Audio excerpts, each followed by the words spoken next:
matin. Maintenant que mon micro est allumé.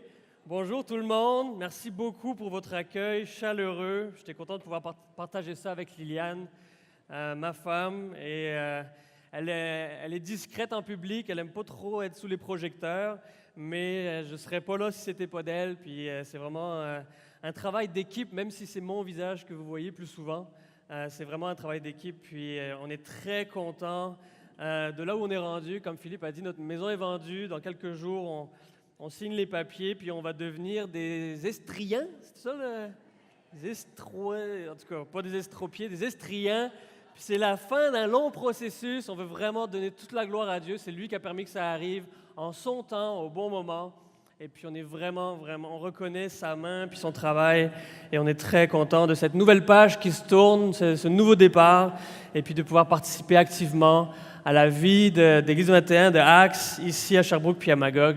Alors, on est vraiment content. Théoriquement, aujourd'hui, c'est la dernière fois qu'on faisait la route pour être ici. Après ça, on va être local, on va pouvoir avoir des rencontres plus souvent, des rapprochements, etc. Donc, les choses vont dans la bonne direction. On continue cette série qui s'appelle Extraordinaire, où on regarde la vie de personnes qui sont enregistrées dans le récit biblique comme étant, probablement que dans votre Bible, il y a un titre au chapitre 11 de Hébreux qui dit « Les témoins de la foi » ou « Les héros de la foi ». Le chapitre 11 relate la vie de ces personnes en soulignant d'une manière spéciale la foi de ces personnes-là, comment ils ont suivi Dieu, puis comment leur obéissance a eu un impact très grand dans leur vie, puis dans la vie des gens autour d'eux autres. Et c'est un peu des héros caractérisés justement par cette foi-là. Pardon.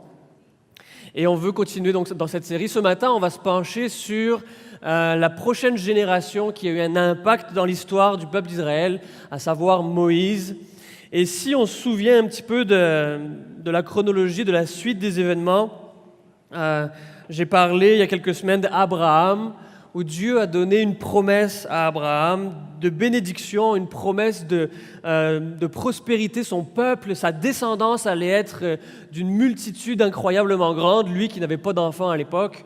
Il avait aussi dit qu'à une époque, à un certain moment, sa descendance, le peuple, serait emmené dans un pays étranger pour être en esclavage. Puis ça, il y a des conséquences à différentes choses qui s'étaient passées avant. Je n'entrerai pas dans tous les détails dans l'introduction. Et qu'après 400 ans, le peuple serait délivré et que ça débuterait une ère vraiment nouvelle, une ère de bénédiction, où le peuple serait vraiment dans une position positive, enviable, dans une position de proximité avec Dieu, et puis ils pourraient être des témoins finalement de ce que c'est d'être un enfant de Dieu, de ce que c'est que d'être aimé de Dieu, puis entouré, encadré par Dieu. Et donc la semaine dernière, alors qu'on regardait le récit de la vie de Joseph, on voyait comment est-ce que c'est arrivé que le peuple s'est rendu dans ce pays étranger, en Égypte, comme esclaves. Ils sont arrivés là, non pas comme esclaves, mais comme des réfugiés, si on veut. Ils sont arrivés parce qu'il n'y avait plus de nourriture dans leur pays. Et ils sont allés en Égypte parce que là-bas, il y avait de la nourriture. À ce moment-là, Joseph était vous vous souvenez, le numéro 2 en Égypte. Pharaon avait vu dans Joseph un homme rempli de l'Esprit de Dieu, un homme sage, intelligent, et qui était définitivement un outil de Dieu. Et il a dit, à cause de ça, je te confie tout mon royaume, tu vas diriger toutes choses dans mon royaume. Et c'est dans ce contexte que le peuple d'Israël est arrivé en Égypte. La Bible relate à peu près 70 personnes qui sont arrivées, c'était un petit peuple encore à l'époque, et ils sont arrivés avec leur allié Joseph en position d'autorité. C'est comme si tu fuyais un pays qui vit de la violence ou de la famine. On a un contexte en ce moment avec beaucoup de personnes qui doivent quitter leur pays puis se retrouver réfugiés. Imagine, là, tu quittes un pays, tu t'en vas réfugier dans un autre pays, mais le premier ministre, c'est ton beau-frère. Toi, tu te dis, je pense que ça va bien aller. Je vais réussir à me trouver un appart, je vais réussir à avoir un travail, ça devrait bien se passer. Là, tu sais. Puis c'est dans ce contexte-là que tous les frères de Joseph puis leur famille arrivent en Égypte. Malheureusement, ça ne continue pas dans ce contexte. C'est un contexte extrêmement positif pour Israël quand ils arrivent. Mais on voit dans le récit d'Exode que très très peu de temps après, enfin un certain temps après quand même, le pharaon qui avait nommé Joseph, qui disait que Joseph était un homme bon, qui avait beaucoup d'estime pour lui, ce pharaon-là est mort, puis un autre pharaon a pris la suite. Et la Bible dit, ce pharaon-là ne connaissait pas Joseph, puis ne connaissait pas la famille de Joseph. On n'a pas les détails exactement dans le récit biblique de comment est-ce que les rôles puis les positions de pouvoir ont été donnés à l'un puis à l'autre. Peut-être ils ont eu un vote de non-confiance de leur parti conservateur à l'époque, je ne sais pas. En tout cas, bref, le gouvernement a radicalement changé. Puis la Bible nous donne deux informations importantes. Premièrement, le pharaon n'est plus du tout en relation avec le peuple d'Israël. Et deuxièmement, le peuple d'Israël a énormément grandi. Il a grossi. Ils sont devenus des milliers, puis des dizaines, des centaines de milliers. Alors on peut imaginer, on n'a même pas besoin d'imaginer, parce que la Bible nous donne exactement cette information-là, mais on peut imaginer comment un chef de pays, comment un souverain peut commencer à ressentir une certaine menace. Il y a une grosse proportion de son peuple, de son pays, qui sont un groupe étranger, un seul groupe étranger. Et là, le pharaon se dit, c'est relaté dans le récit, le pharaon se dit, manquerait juste qu'on se fasse attaquer. Puis toutes les Israélites pourraient se revirer contre nous, puis ça, ce serait une catastrophe. Ce serait un peu comme le cheval de Troie. Les ennemis seraient déjà dans le pays, dans la ville, puis on serait vraiment dans de mauvais draps. On serait mal parti si on devait se faire attaquer.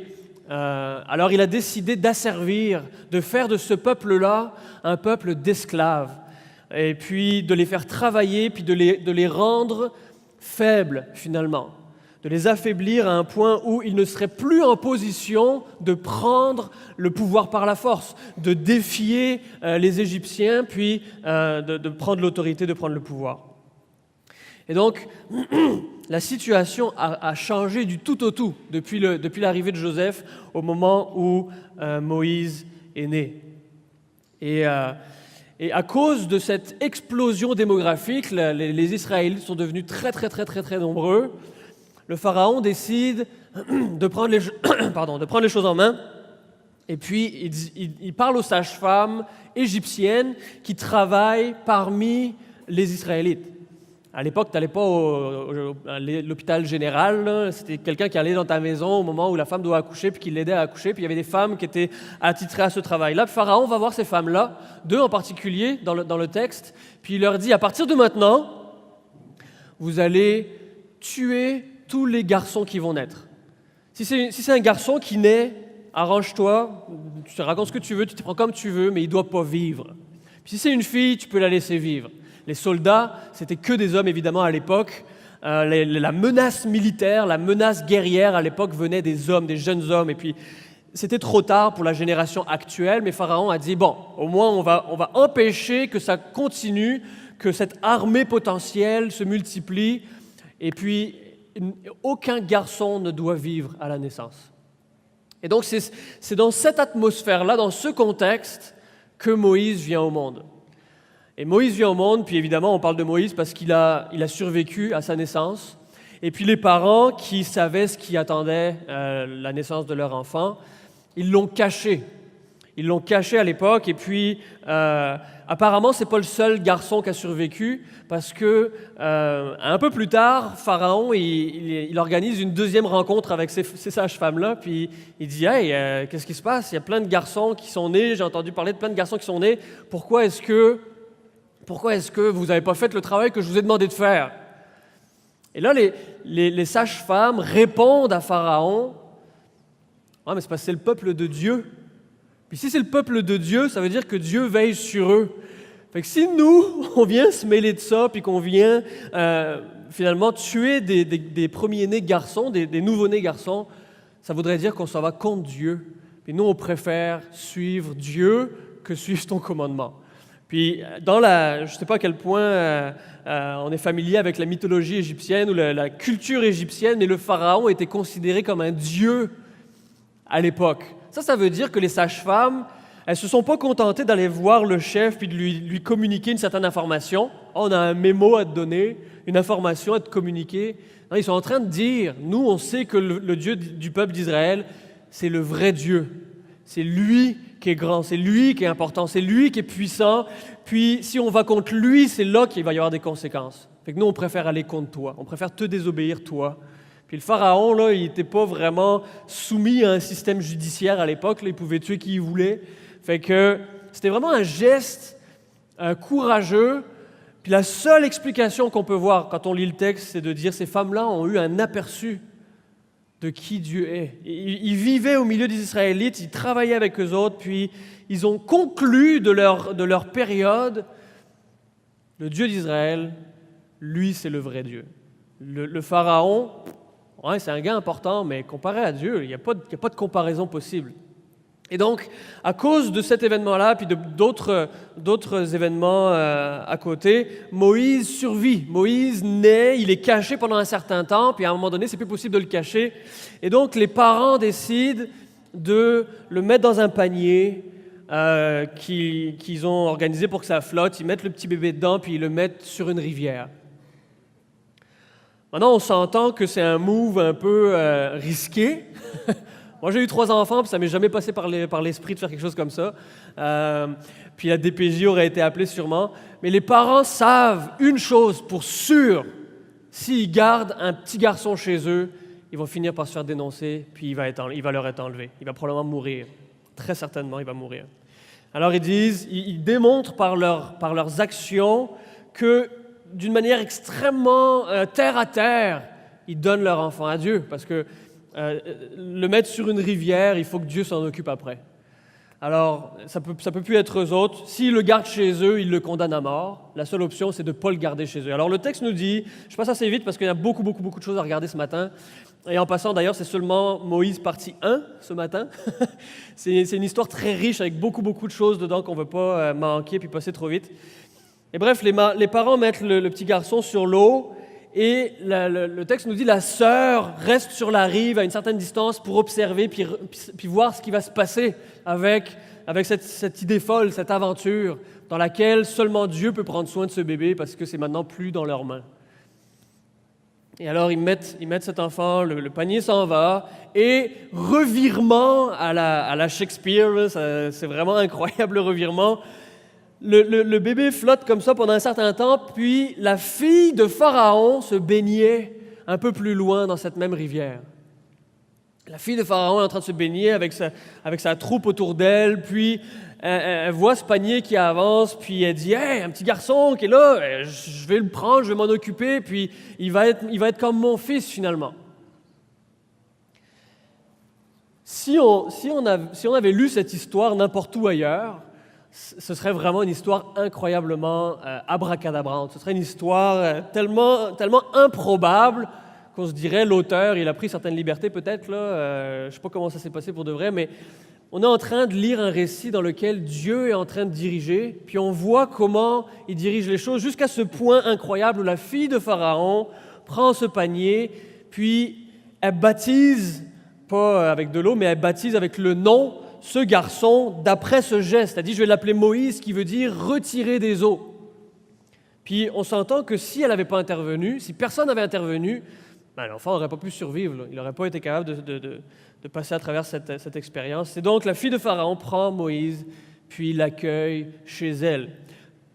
Autre twist de l'histoire qui est incroyable, la servante de la fille dit « Ah, ils ont reconnu, là, probablement qu'ils avaient un uniforme, des vêtements particuliers à leur culture, mais ils savaient que c'était un enfant du peuple d'Israël. » Et donc, la servante de la fille dit « Veux-tu que j'aille te chercher une Israélite pour prendre soin de l'enfant? Ça va être plus facile, une nourrice, quelqu'un qui va s'occuper de lui, qui va prendre soin. » On s'entend que la fille de Pharaon, elle avait probablement d'autres choses à faire, comme aller magasiner, puis aller sur son yacht privé, puis des affaires de même. Là. Fait que la servante lui propose « Je vais aller te chercher quelqu'un, une nourrice israélite. » Puis, elle va chercher, probablement que ce n'est pas de sa propre initiative, parce qu'elle ne connaît pas ces gens-là, mais elle va chercher la maman de Moïse. Fait que l'ironie dans l'histoire est vraiment à des proportions incroyables. Pharaon veut tuer Moïse, c'est la fille de Pharaon qui le sauve. Pharaon ne veut pas de situation où les Israélites pourraient devenir une cause de trouble, une cause de rébellion. Puis celui qui va leader la rébellion se trouve dans sa propre maison. Je vends le punch, je prends pour acquis que vous avez lu la fin de l'histoire. La mère et le père ont laissé partir Moïse en disant à Dieu, écoute, Dieu, il faut que tu t'en occupes, nous, on n'est plus capable. Puis elle se retrouve, la mère, à être celle qui prend soin de son fils dans la maison de Pharaon. Donc, finalement, elle se retrouve à élever son fils, ce que toute mère veut faire avec son enfant, mais sous la protection de Pharaon, tandis que c'est lui qui voulait tuer tous les petits garçons au départ. Et la seule place où elle peut faire ça, c'est là où elle est rendue. Puis c'est même pas elle qui a orchestré tout ça. Elle, tout ce qu'elle a fait, c'est faut que je l'abandonne, faut que je fasse confiance à Dieu, puis je sais pas ce qui va se passer. Puis Dieu revire cette situation pour qu'elle puisse prendre soin de son garçon sans menace, sans risque que Pharaon vienne puis dise il n'y aura plus de garçon qui va survivre. Fait que l'histoire de Moïse n'a même pas encore commencé. Moïse n'a encore rien fait, il a encore conscience de rien du tout. Il n'a encore fait aucun plan, il n'a encore eu aucune initiative.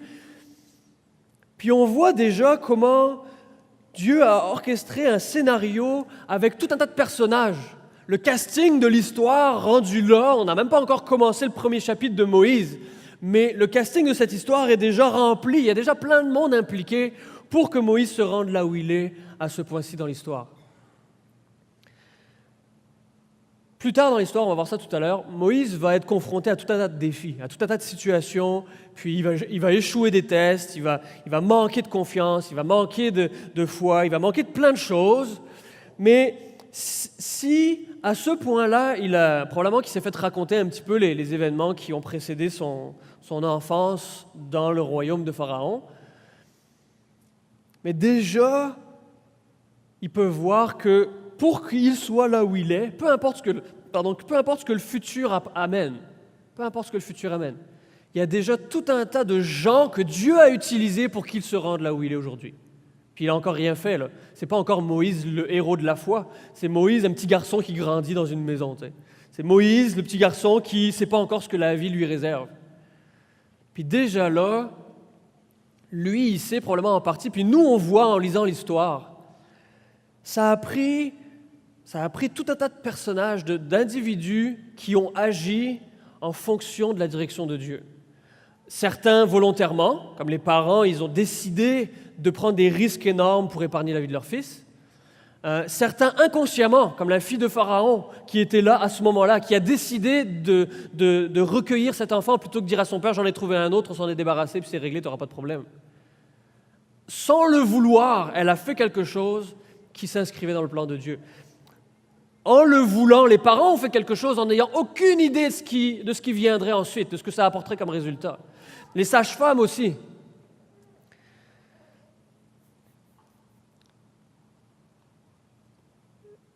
Cette réalité-là n'est pas différente aujourd'hui.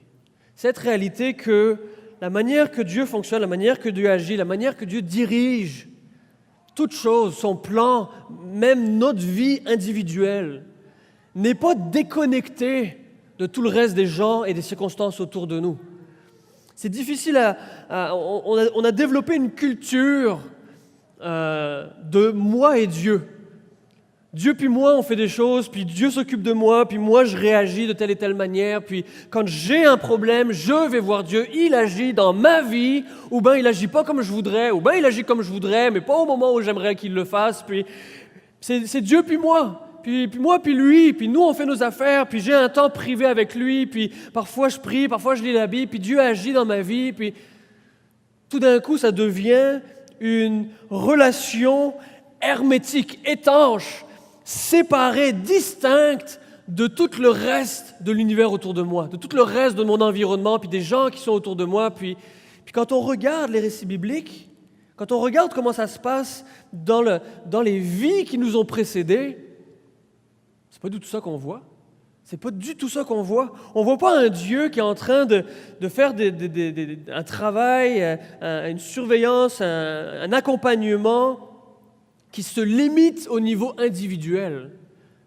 On lit le récit dans Hébreu, puis on voit Moïse a agi de telle manière, Dieu a fait telle chose, Moïse a eu de la foi, etc. Mais quand on regarde le récit dans Exode, puis qu'on lit l'histoire qui est ventilée beaucoup plus, avec beaucoup plus de détails, on voit que le travail de Dieu dans la vie de Moïse a impliqué des dizaines et des dizaines et des dizaines de personnes.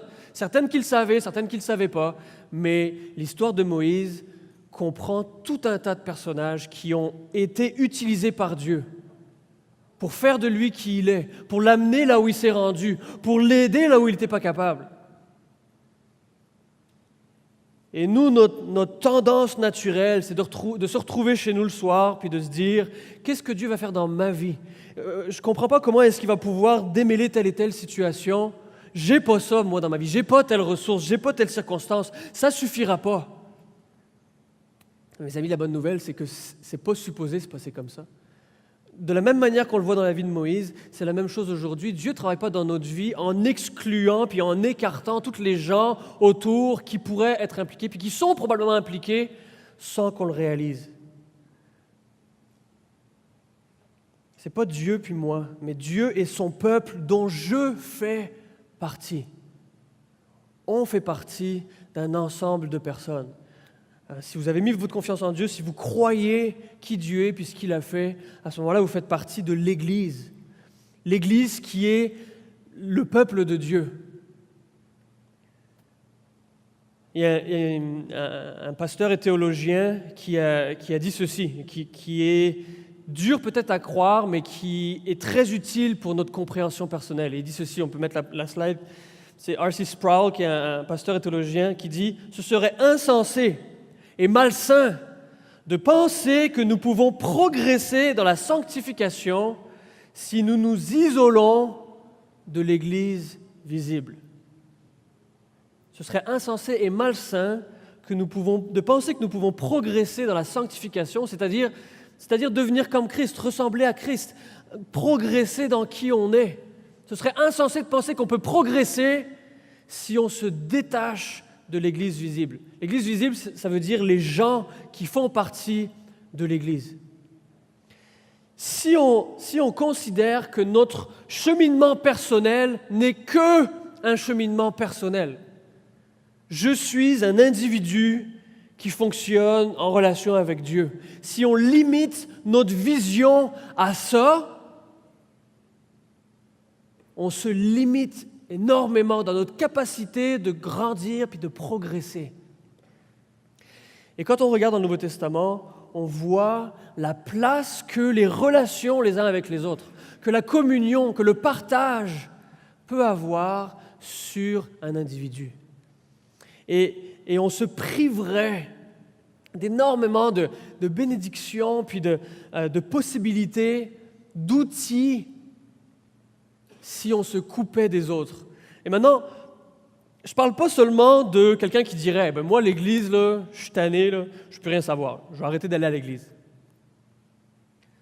Ça, c'est une manière, évidemment, là, mais c'est une manière qui est évidente. Une manière moins évidente, c'est de dire « moi, je vais aller à l'Église ». En passant, cette phrase est très incorrecte, parce qu'on ne va pas dans quelque chose qu'on est. On est l'Église. On peut se rendre à une rencontre, mais on est l'Église. C'est qui on est, c'est à quoi on appartient. Et quelqu'un pourrait dire, et je ne peux pas vous cacher que c'est une pensée qui m'est passée souvent par la tête, et sûrement à vous aussi. On peut dire, moi je vais continuer à fréquenter des gens, je vais continuer à me rendre à des rencontres, je vais continuer à participer à des événements, mais c'est tout, pas plus, pas plus. La place que je vais laisser les gens prendre dans ma vie, la place que moi je vais vouloir prendre dans la leur, ça va être limité au minimum, parce que c'est fatigant. Je vois pas beaucoup, là, mais qui pense que c'est fatigant? Les gens, c'est-tu fatigant, les gens? C'est fatigant. Vous pouvez dire, t'es fatigant. C'est correct, je sais que je suis fatigant. Ça, c'est la réalité. Mais avec les complexités puis les difficultés que représentent les relations humaines, Dieu nous dit, ça, c'est la manière, c'est le contexte, c'est l'environnement que Dieu nous donne pour grandir, que Dieu nous donne pour progresser, que Dieu nous donne pour nous bénir. Posez-vous la question intérieurement, est-ce que je crois que Dieu veut me bénir par les relations avec les gens autour de moi? Est-ce que je crois que Dieu veut me bénir, veut me faire du bien, veut prendre soin de moi en utilisant les gens qui sont dans cette salle, en utilisant les gens qui sont dans mon groupe Connexion, si vous allez à un groupe Connexion. Si vous n'allez pas à un groupe Connexion, je vous encourage à aller à un groupe Connexion. Est-ce que vous croyez, amen, merci, est-ce que vous croyez que Dieu veut votre bien et que la manière qu'il va utiliser pour vous donner ce bien-là, pour vous donner ces bienfaits-là, c'est à travers des gens qui sont dans votre entourage? Et le revers de cette médaille-là, est-ce que vous réalisez que le plan de Dieu, c'est de vous utiliser pour faire du bien à quelqu'un? Il y a des gens autour de nous qui ont besoin de quelque chose, d'être aimés, d'être entendus, d'avoir une colle, de juste être écoutés. Et que le plan de Dieu pour cette personne, c'est toi.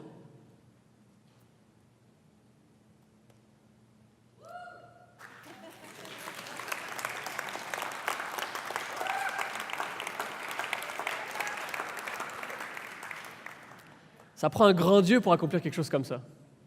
Ça prend un grand Dieu, parce que personne n'a envie de se déverser naturellement pour le bien de quelqu'un d'autre. Par contre, on est tous très conscients que quand on a besoin que quelqu'un vienne dans notre vie, on l'attend, on désire qu'il arrive, et on espère qu'il n'est pas en retard, puis qu'il s'en vient, parce qu'on en a besoin. Et c'est ça le plan de Dieu. Quelqu'un a dit, le plan de Dieu pour le monde, c'est l'Église. Il y a pas le plan A pour le monde, c'est l'Église. Il n'y a pas de plan B. Le plan de Dieu, c'est qu'on soit les uns pour les autres une source de bienfaits. Puis pas juste les uns pour les autres ici, mais pour le quartier qui nous entoure, pour la ville autour de nous, pour la province autour de nous. Le plan de Dieu, c'est nous autres. Puis si ma compréhension de comment Dieu travaille, c'est Dieu va sûrement faire quelque chose dans ma vie, et non pas Dieu est en train de faire quelque chose dans un contexte beaucoup plus grand, avec beaucoup plus de monde que je peux imaginer, avec des gens qui vont rentrer dans ma vie, qui vont avoir un impact, puis Dieu va m'envoyer dans la vie de quelqu'un d'autre pour donner un impact aussi. L'histoire de Moïse n'a pas encore commencé, puis on n'a pas assez de doigts sur nos deux mains pour compter les individus que Dieu a déjà utilisés pour qu'ils se rendent là où il est rendu.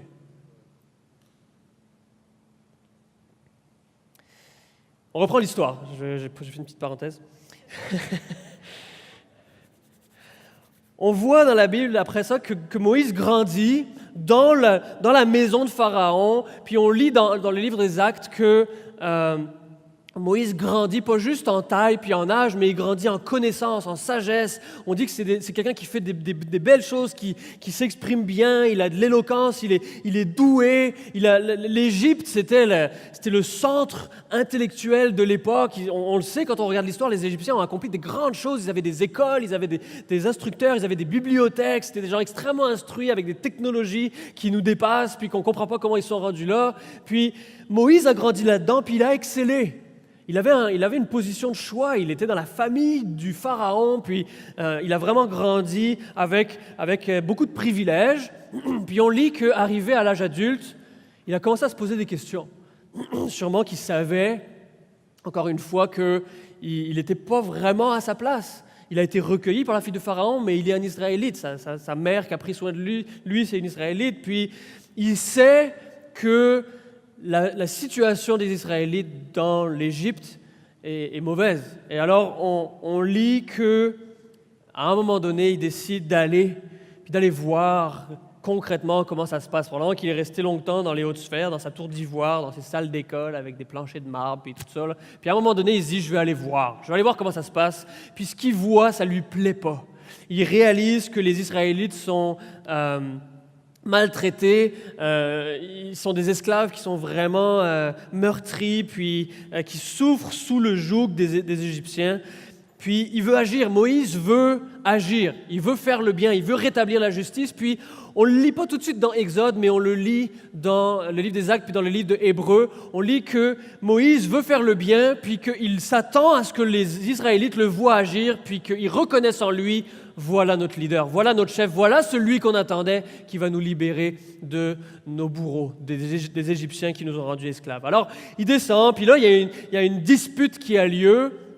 Il y a un Égyptien qui est en train de maltraiter deux Israélites, puis Moïse, un petit peu après, il regarde autour, il voit personne, il tue l'Égyptien, il cache son corps, puis probablement que dans sa tête, il se dit, ça y est, c'est le début, c'est le lancement, c'est le commencement de la libération, je veux libérer mon peuple, puis je suis en position de le faire, puis il n'a pas tort dans son évaluation. S'il y en a un Israélite qui est capable de faire quelque chose, c'est lui. Fait qu'il prend les choses en main, il se retrousse les manches, il se met du sang sur les mains, puis c'est symbolique. Il dit, bon, maintenant les Israélites vont voir, je vais les libérer. Malheureusement, ce n'est pas du tout ce qui se passe.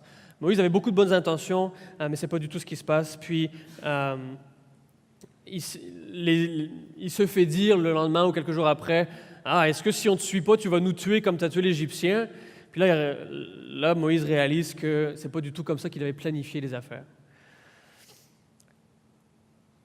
Avec beaucoup de bonne volonté, avec beaucoup de bonnes intentions, avec un plan qui mène à quelque chose qui est bon, c'est-à-dire libérer le peuple d'Israël, Moïse court en avant puis se plante magistralement. Et quand il réalise que ses efforts ne marchent pas, que ses bonnes intentions ne suffisent pas, le texte nous dit « Moïse eut peur ».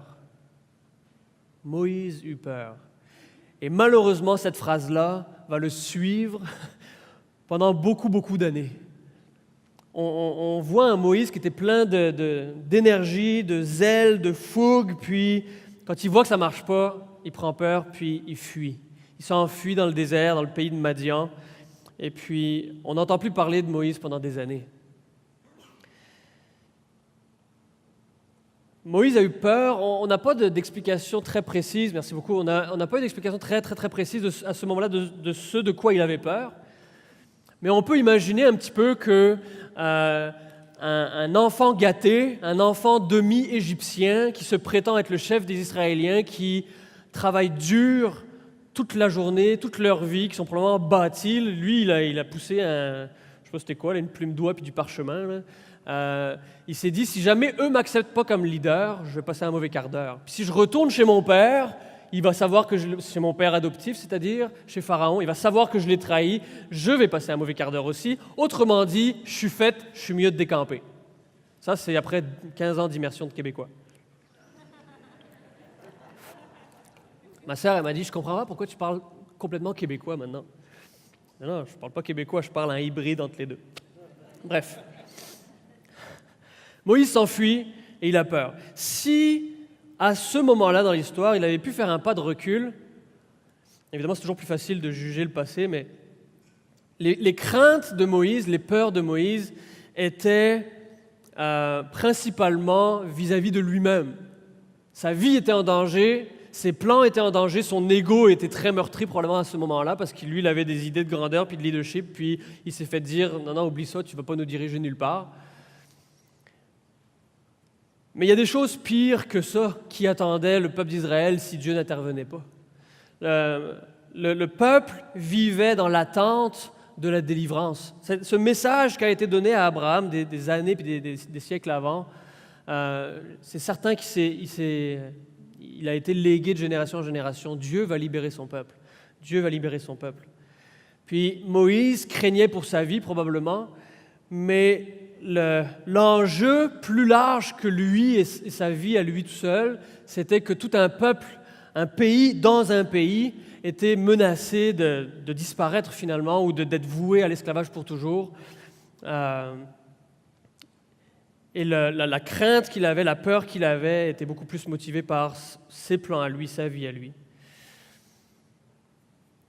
Et on voit dans le récit, je ne passerai pas beaucoup de temps sur la période qu'il a passée dans le désert, il a passé 40 ans dans ce pays à l'écart, et Dieu le préparait à ce qui s'en venait.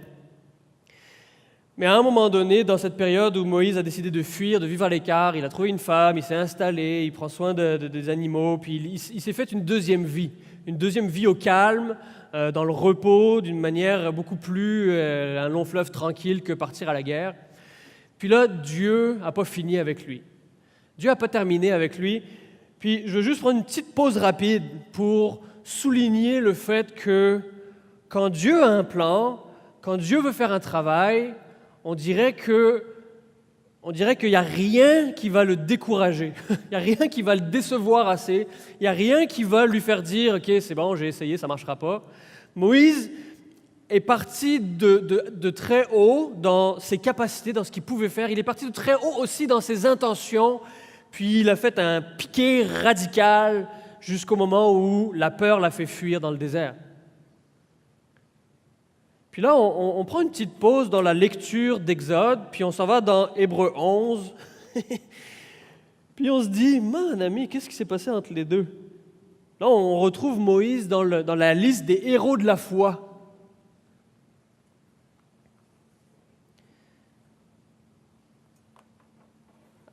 À ce moment-ci de l'histoire, Moïse ne se sent pas comme un héros de la foi. Pas du tout. Peut-être un héros de la fuite, mais pas un héros de la foi. Puis, on a juste un petit aperçu très modeste, là, très petit, dans comment Dieu fonctionne. C'est quoi les conditions de fonctionnement de Dieu? Dieu n'est pas, il semblerait, très impressionné par les aptitudes naturelles de Moïse. Puis là, on lit le récit, puis on se dit, moi non plus, je ne suis pas très impressionné. Dieu n'est pas impressionné non plus par la faiblesse, la fuite, la peur de Moïse. Dieu n'est pas impressionné ou découragé par le fait que Moïse a décidé de complètement tout abandonner, puis de s'en aller mener une vie à l'écart, une vie tranquille, de berger. Il s'est trouvé une femme, il a des enfants. Dieu n'est pas impressionné ni découragé par ça non plus. Puis Dieu a un plan dans lequel il va utiliser, entre autres, Moïse, puis ce plan-là va être mené à bien. Combien de fois dans notre vie, on se dit, ça y est, là j'ai passé un point de non-retour, j'ai dépassé une ligne où Dieu regarde ma performance puis se dit, on a essayé. On a fait ce qu'on pouvait avec ce qu'on avait, c'était pas grand-chose, on avait peu de chances de réussir, puis comme de raison, ça va marcher. Puis ça, cette petite voix nous tourne dans la tête, puis on se dit, ça y est, Dieu est maintenant officiellement découragé avec moi. Là, le statut Facebook, c'est compliqué, c'est fini. Là. Il n'y a plus d'espoir, il n'y a plus de futur, il n'y a plus de promesses qui s'en viennent. On a tout épuisé, le sac est vide. Là. Puis s'il y a un moment dans sa vie où Moïse s'est dit ça, c'est là. Fait que là, il s'est consolé avec cette deuxième vie, mais définitivement, il ne sera pas le héros de Dieu. Et Dieu n'a pas fini. Dieu n'a pas fini. Sa compréhension de conditions de succès, sa vision à lui de ce que ça prend pour que quelqu'un soit utile dans son plan est définitivement pas la même que la mienne. Il voit définitivement pas les choses comme moi je les vois. Il n'est pas découragé par ce qui me décourage. Et ce Dieu-là fonctionne avec nous aujourd'hui comme ça encore. Et quand nous, on est prêt à se disqualifier tout seul ou à se rayer de la liste ou à dire « je ne ferai pas partie de ceux que Dieu utilisera pour telle et telle raison », il y a des bonnes chances que Dieu ne soit pas d'accord. Il y a des bonnes chances que Dieu dise « non, mais c'est parce que tu ne comprends pas quelque chose, c'est que dès le départ, les conditions, ce n'était pas toi. La condition, c'était moi. Ça, il y a quelque chose qui est là. La condition, c'est lui. » Et quand on regarde notre vie puis qu'on se dit « je ne remplis pas les conditions », parfait, on peut avancer maintenant. C'est parce que c'est Dieu qui remplit les conditions, c'est pas nous autres. Et Dieu va voir Moïse, puis il se révèle à lui, puis vous connaissez probablement tous l'histoire il y a un buisson qui brûle dans le désert, puis ça brûle. Dans le désert, c'est sec, fait que quand ça brûle fort, puis vite, puis ça s'éteint vite. Mais celui-là, il s'éteint pas, fait que Moïse, il est interpellé, puis Dieu va voir Moïse, puis il dit « tu vas libérer mon peuple ». Moïse a dû se dire « j'ai déjà essayé ». Veux-tu que je te raconte comment ça s'est pas bien passé? Fait que là, Dieu va voir Moïse, puis il lui dit, tu vas libérer mon peuple. Puis là, Moïse commence une liste d'objections. Vraiment, là.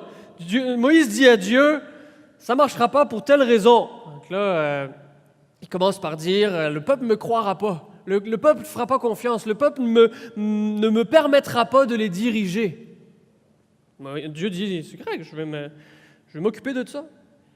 Après ça, il dit, oui, mais c'est parce que moi, je n'ai pas d'éloquence d'un orateur, d'un chef charismatique qui va pouvoir galvaniser les troupes et que tout le monde va me suivre parce que j'aurais fait un discours enlevant, puis je n'ai pas ça. Ce qui ne semble pas être vrai en passant. Parce que quand on lit dans le livre des Actes, ça nous dit, Moïse était éloquent, il était grand en parole. Souvent, on lit le texte, puis on dit, c'est vrai, il n'était pas bon, il bégayait, ou je ne sais pas c'était quoi son problème, il ne parlait pas bien. Non, c'est même pas vrai. Acte nous dit, Moïse était grand en parole. Moïse, il est en train de se débiner. Vous vous rappelez cette phrase? Moïse eut peur. Il recommence, tu sais. On serait vraiment sévère à le juger si nous, on n'était pas dans cette situation bien souvent. On est devant quelque chose, puis ça fait peur, c'est épeurant. Il y a des choses qui nous attendent qui sont épeurantes. Et Dieu dit, tu penses que tu n'es pas capable de le faire, mais je vais pourvoir. Ton frère Aaron, ça va être lui mon porte-parole, ça va être ma bouche. Moi, je vais te parler à toi, puis lui, il va parler au peuple. Puis à chaque objection que Moïse présente à Dieu pour lui faire comprendre que ça ne marchera pas, Dieu répond avec grâce, avec patience, puis avec puissance aussi. Au début, quand Moïse dit « Personne ne va me croire, je suis juste un gars qui a essayé quelque chose, puis ça n'a pas marché », puis il lui donne des signes, des miracles, des choses qu'il va pouvoir montrer aux gens pour leur montrer des choses visibles des yeux pour que les gens voient Dieu est avec Moïse. C'est pas juste le fils du Pharaon qui a décidé de se créer une conscience, là. Dieu est avec lui. Et malgré ça, Moïse est vraiment très craintif, puis il va de l'avant avec beaucoup de crainte. Puis quand on lit le récit dans Exode, il y a une chose qui apparaît très clairement après qu'on a constaté que Moïse a eu peur très souvent. Moïse a eu peur très souvent. Et honnêtement, quand on regarde le contexte dans lequel il était, il y avait de quoi. Il y avait de quoi. C'est un gars, tout seul, qui a poussé le crayon puis dirigé des moutons, qui s'en va contre le chef du monde, plus ou moins. Le Pharaon, le roi d'Égypte et son armée. Puis il avait de quoi avoir peur, humainement parlant. Mais on réalise que Dieu a donné à Moïse tout ce dont il avait besoin pour aller de l'avant quand même. Puis il y a une leçon importante derrière ça. Dieu n'a pas dit à Moïse, écoute Moïse, là, prends ton parchemin du psaume 23, là, prends ton livre de méditation, lis un peu, réfléchis à tout ça, puis quand tu n'auras plus peur, tu viendras me voir. Puis là, on va faire des plans, toi puis moi. Mais que tu sois rendu courageux, là, tu sais. C'est pas ça que Dieu a demandé à Moïse. Dieu a dit à Moïse, finalement, oui, tu as peur, oui, tu n'es pas capable, oui, tu n'es pas suffisant, oui, tu te donnes tout un tas de raisons pourquoi ça ne marcherait pas, mais moi, je vais te donner ce dont tu as besoin. Je vais t'accompagner, je vais même te donner un entourage, des gens qui vont être avec toi pour te permettre de faire ce que je te demande de faire. Est-ce qu'on se sent parfois comme si on n'est pas capable de faire ce que Dieu nous demande? Est-ce qu'on se sent comme si on n'a pas ce qu'il faut? Puis là, on se dit, on se raisonne, puis on se moralise soi-même en se disant, il faut que ma foi soit plus grande que ma peur, puis quand je serai rendu là, quand ma foi sera plus grande que ma peur, à ce moment-là, je vais pouvoir aller de l'avant. Oui, mais si ce n'est pas le cas, si quand je suis honnête avec moi-même, j'ai encore peur, si je suis encore craintif, de faire des choix, de prendre des décisions qui vont avoir des conséquences catastrophiques. Si ça me tient encore éveillé la nuit, si je n'ai pas cette paix de dire « Oui, Dieu, je vais te suivre, puis ça va bien aller », puis qu'à la place, tout ce que je ressens, c'est une voix qui crie à l'intérieur que ça va être une catastrophe. L'exemple que Dieu nous donne avec Moïse, c'est que Dieu travaille avec des individus insuffisants. Dieu travaille avec des gens qui ont peur, avec des gens qui reculent, avec des gens qui craignent, avec des gens qui chutent. Et vous savez ce qui est écrit dans Hébreux 11? C'est par la foi que Moïse a agi. C'est par la foi que Moïse a choisi de délaisser le confort et le luxe et le futur extraordinaire que l'attendait une vie auprès de Pharaon, pour délaisser tout ça et s'en aller vivre et partager les souffrances de son peuple qui était en esclavage. La conclusion que Dieu donne de ce récit est très difficile à comprendre du point de vue humain. Mais ce qu'on apprend dans le processus, c'est que Dieu a accompagné Moïse dans sa peur. Dieu a accompagné Moïse dans son recul, dans sa crainte, dans toutes les fois où il a fait demi-tour puis qu'il a dit « Dieu, ça ne marchera pas ». Dieu a accompagné Moïse dans toutes ces étapes-là de sa vie. Et quand on est découragé, soit par les circonstances, soit par nous-mêmes, on sait qu'on peut aller voir Dieu puis lui dire « Regarde ». Vous savez, on est tenté de faire des belles prières à Dieu.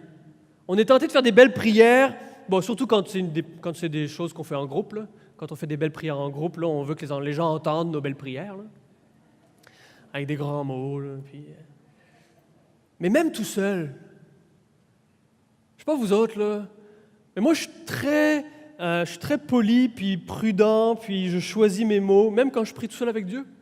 Comme si je devais l'impressionner, puis lui montrer à quel point je suis résolu, puis convaincu, puis prêt à aller de l'avant, puis qu'il faut qu'il le voie, puis que ça marche tout ça ensemble, puis qu'il voit mes prières, puis que ça lui dise, ce gars-là, il a l'affaire. Je suis pas tout seul. Sac. Ma job est sa ligne, là. Mais ce qu'on réalise, c'est qu'on peut aller voir Dieu puis lui dire, Dieu, j'ai peur. Dieu, j'ai pas ce qu'il faut. J'ai pas assez de foi. J'ai pas assez confiance. Je suis plus impressionné par les risques qui m'attendent que par ta provision. Je suis plus impressionné par ma peur que par ma confiance en toi. Ce qui crie plus fort dans mon cœur en ce moment, c'est ce qui me fait peur. Et c'est pas toi, puis ta présence, puis ta paix, puis ta parole. Vous savez qu'on a le droit de dire ça à Dieu. On a le droit de dire à Dieu, j'ai pas ce qu'il faut. J'arrive pas à croire tel passage de la Bible. J'arrive pas à croire que tu vas prendre soin de moi dans cette situation-là. J'arrive pas à croire que si je suis honnête plutôt que mentir, je vais pas avoir des conséquences qui vont me revenir. J'arrive pas à croire que si je fais le bien, plutôt que tricher un peu, je vais être plus heureux. J'arrive pas à croire que si je suis fidèle à ma femme alors que ça me tente pas, je vais être plus heureux que si je vais voir ailleurs. J'arrive pas à croire que si je triche pas sur mes impôts, je vais avoir ce qu'il me faut le restant de l'année. J'arrive pas à croire que si je traite quelqu'un avec amour plutôt que le repousser parce qu'il me fatigue, je vais être plus heureux. Je n'arrive pas à croire ces choses-là. Pensez-vous qu'on peut dire ça à Dieu? Dieu le sait déjà. Dieu le sait déjà. Mais nous, on l'assume moins bien parce qu'on croit que Dieu va nous dire « si c'est comme ça, je te disqualifie. Si c'est comme ça, je te tourne le dos. Si c'est comme ça, entre nous deux, c'est fini. Si c'est comme ça, je vais arrêter de prendre soin de toi, puis surtout, je vais arrêter de te bénir. » Quel mensonge puissant qu'on croit quand on pense que Dieu va arrêter de nous bénir parce qu'on n'est pas assez bon.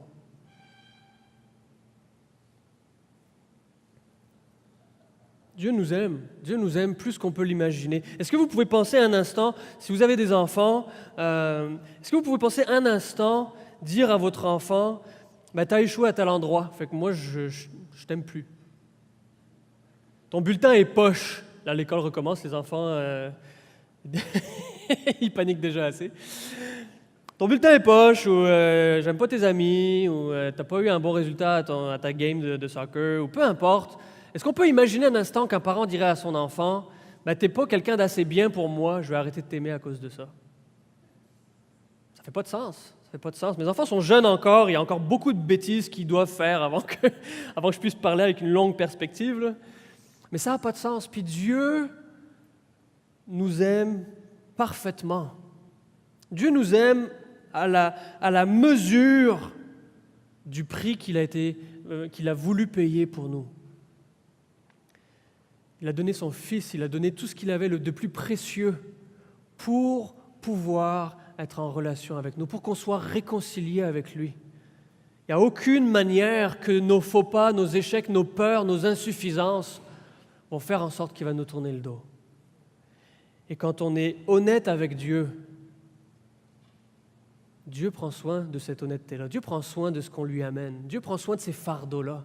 En fait, Dieu nous demande de lui amener ces fardeaux qui nous pèsent, plutôt qu'essayer de lui cacher, puis de faire bonne figure, puis de s'effacer là, les traces de cookies qu'on a volées dans le pot, là, en disant « Ah, j'ai bien fait ça aujourd'hui, papa ». Dieu veut qu'on lui amène ces fardeaux-là qui nous grugent pour qu'il puisse prendre soin de nous. Je vais inviter les musiciens à s'avancer avant de conclure.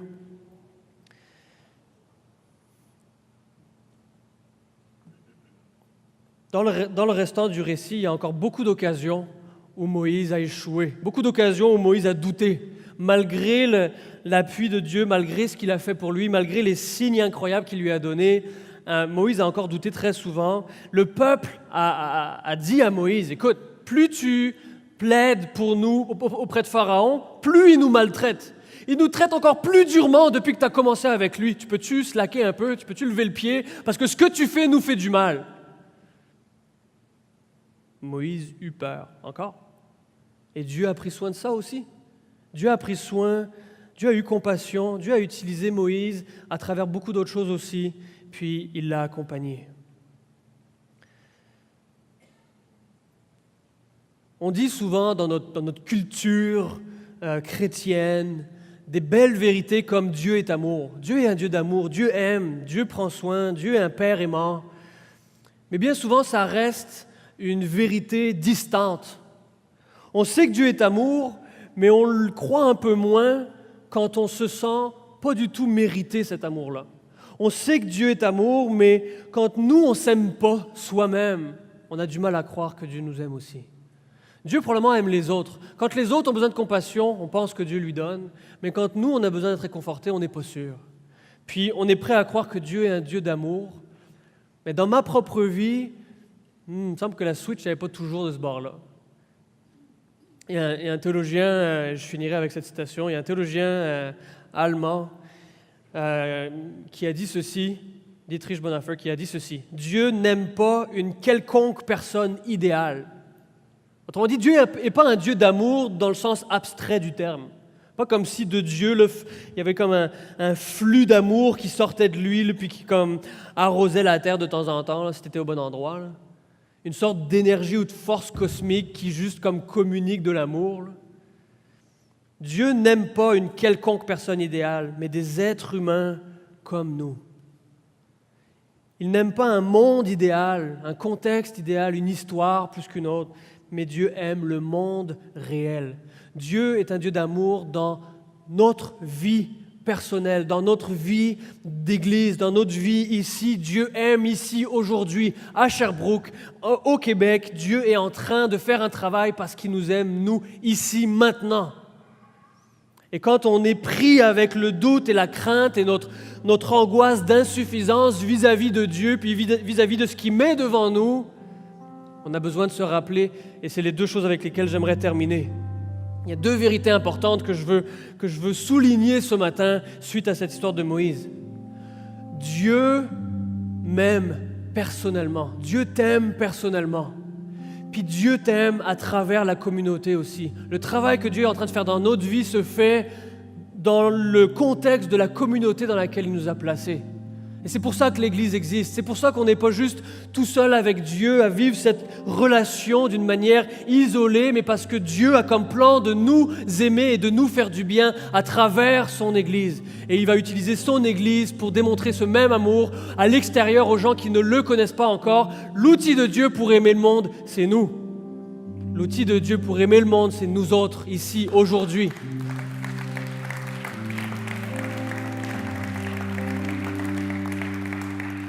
Est-ce que ça fait peur? Oui, ça fait peur. Est-ce que je suis à la hauteur? Probablement pas. Mais ça, c'est pas la condition de Dieu. Parce que lui est grand, lui est puissant, et il est en train de faire quelque chose qui dépasse de loin notre imagination puis notre compréhension. Il est en train de nous utiliser collectivement pour faire un travail que personne ne pourrait faire tout seul, y compris le travail qu'il est en train de faire dans notre propre vie. Ce travail-là, il ne se fait pas tout seul non plus. Et c'est par l'amour que nous avons les uns pour les autres, nous dit la parole de Dieu, que le monde saura que Jésus a été envoyé. Par l'amour que nous avons les uns pour les autres. Le plan de Dieu, c'est son Église, c'est nous autres. Nous, puis toutes les personnes qui nous entourent. C'est l'Église visible dans laquelle nous voulons rester, dans laquelle nous voulons nous impliquer, parce que c'est le contexte que Dieu utilise pour transformer des vies, nos vies, et la vie des gens qui sont autour et qui ne le connaissent pas encore. J'aimerais qu'on puisse prier avant de passer à un temps d'adoration. Courbons nos têtes ensemble. Seigneur, merci pour ce récit et ta conclusion sur cette vie de Moïse, c'est Moïse a agi avec foi. Parce que tu lui as donné les moyens, parce que tu l'as entouré, tu l'as dirigé, tu as été grand quand lui ne l'était pas, tu as été puissant quand lui était faible, et tu fais la même chose dans nos vies aujourd'hui. Tu travailles dans nos vies, tu fais des transformations, tu nous renouvelles, tu diriges notre chemin avec puissance, avec fidélité, Seigneur, avec amour. Et merci pour l'Église dans laquelle tu nous permets d'appartenir. À laquelle tu nous permets d'appartenir. Merci parce que cette Église est une bénédiction, non seulement pour nous autres, mais pour le monde autour de nous. Seigneur, garde dans notre pensée cette certitude que tu nous utilises pour le bien de ce monde, de cette ville, de cette province. Et la condition, c'est pas nous autres, c'est pas notre capacité, c'est pas de notre persévérance, c'est pas notre zèle, mais c'est qu'on te croit, qu'on te suive, parce que toi, tu es grand, tu es puissant, là où nous, on ne l'est pas. Et notre foi n'est pas dans notre capacité, notre foi n'est pas dans notre courage, notre foi n'est pas dans notre piété, mais notre foi est en Jésus-Christ. Notre foi est placée en Jésus-Christ, qui a tout vaincu, qui a vaincu la mort, qui nous donne la vie. Et notre foi est en toi, grand Dieu. Amen. Amen.